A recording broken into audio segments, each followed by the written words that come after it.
So hello guys, कॉनिचिवा। आज हम सीखने वाले हैं family members names in Japanese, मतलब फैमिली ट्री इन जापानीज। तो इसी के साथ देर नहीं करते, चलिए शुरू करते हैं।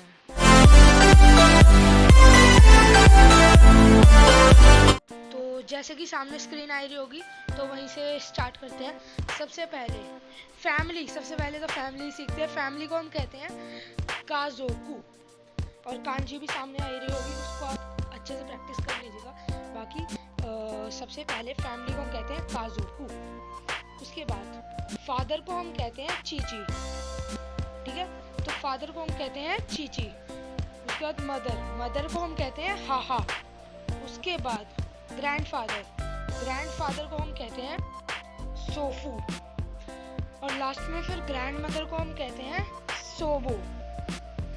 तो इतना तो हम सीख ही चुके हैं कि अब हमें अपने फादर मदर और ग्रैंडफादर और ग्रैंड मदर का पता चल चुका है कि उन्हें हम कैसे बुलाते हैं। और बाकी तो अब आगे बढ़ते हैं। तो अब आता है ग्रैंडसन। तो ग्रैंडसन को हम कहते हैं मागो। उसके बाद ग्रैंड डॉटर को हम कहते हैं मागो मुसुमे।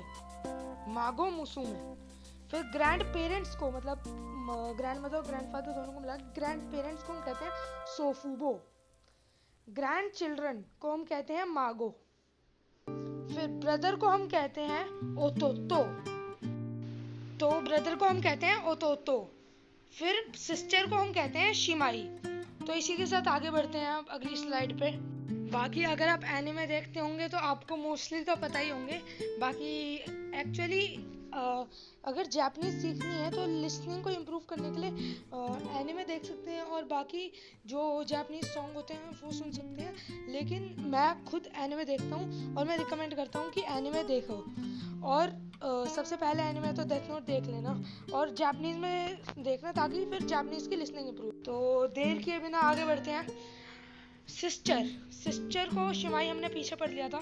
फिर आते हैं हम सन पे। तो सन किसी बेटे को हम कहते हैं मुसुको। और फिर डॉटर को हम कहते हैं मुसुमे।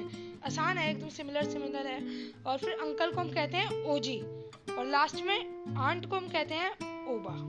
तो चलिए इसी के साथ वीडियो एंड करते हैं। बाकी अब आपको इतने नाम तो आए गए होंगे, ये बहुत ईजी है, सिमिलर है आपस में। तो बस आज के लिए इतना ही, चलते हैं, बाय बाय, अगली वीडियो में मिलते हैं, सायोनारा।